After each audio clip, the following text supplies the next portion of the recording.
Hello, tea timers. Just pouring my tea. I know this looks really, really pale, but it's actually a herbal. I want to teach you how to pronounce herbs properly. It's a herbal tea. Do you like my teapot? I can't tip it too much because I'll tip tea.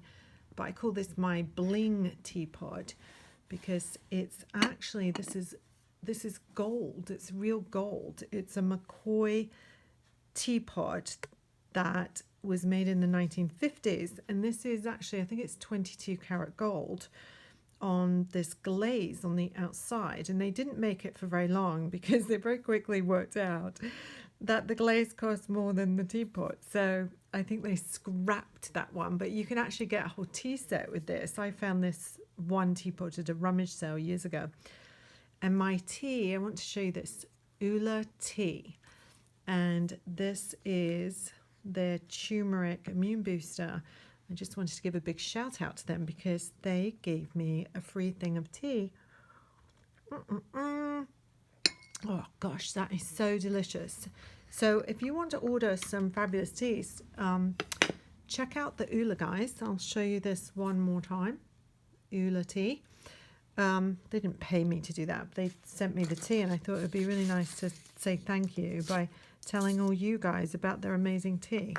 I'm not telling you that the tea's amazing just because they gave me some free tea, but it really is fabulous tea. Anyway, so I thought today I would show you something that will make your portrait drawing or eye drawing, if you want to practice those eyes, if you did the eye class that I did, or the face class, this is a template that is all circles. But the other thing about this is that it's got, on each circle, it's got a mark at each quarter part of it. So if you're going to do the eyes and do the face thing, rather than drawing around a coin or something like that, you can get the first circle done. I'm just doing a big one so you can see it. And then you can pick the size of your iris pupil, sorry, get these mixed up, iris and pupil. And because this has got all these little lines that mark the quarter and the third, and I'm trying to look over it, I'm trying to speak more softly so that my voice doesn't get really loud in the microphone.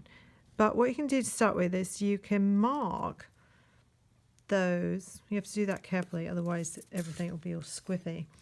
But if you mark those and then you draw your lines, I'm just doing this as quickly as possible, so mine might be a bit squiffy.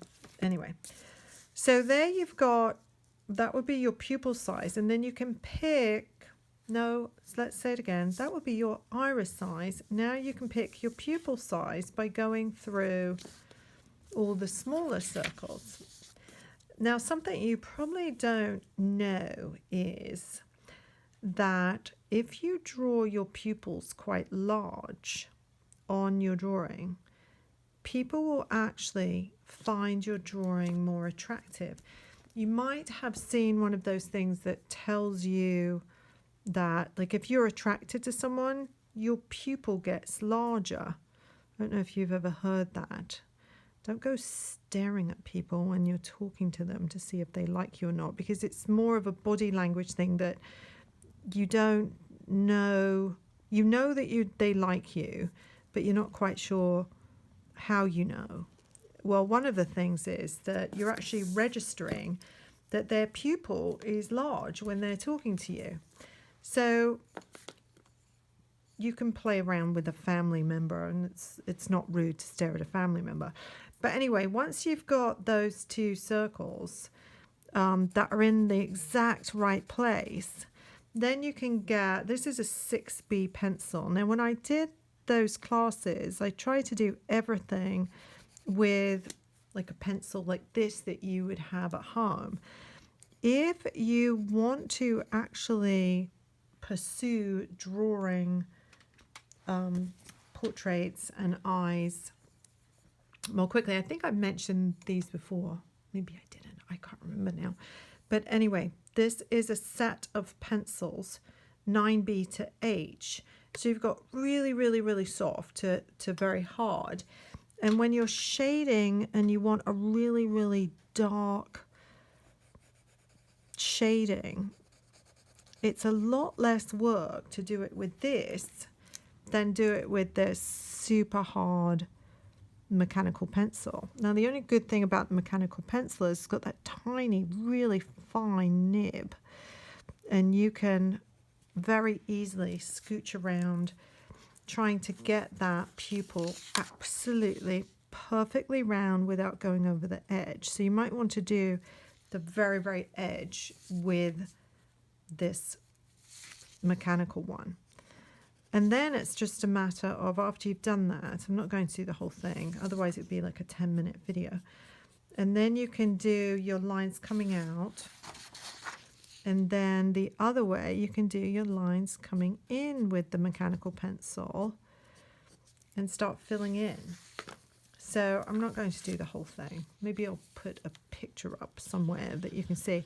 Then another great tool is that tortillon that I have talked about before, that you can blend your shading with that. So there's just a couple of little tools. This is absolutely fabulous. So this is an Alvin circle template. It was maybe about $9, maybe less on Amazon, but I think it's a super fabulous tool. So have some fun with that if you get one of these. Otherwise, you can keep going and finding things around the house that have large circles and small circles. But if you have one of these, you can practice and practice and practice your eyes. And the more you practice, the faster you get at doing things. And you'll become really confident. You say, oh, I can draw an eye.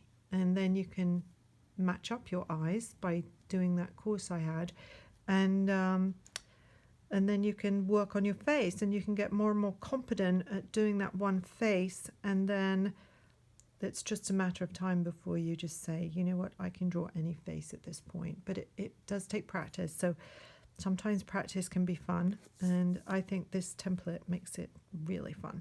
So I will see you next week. Check out those Ula teas, and I will see you soon. Take care.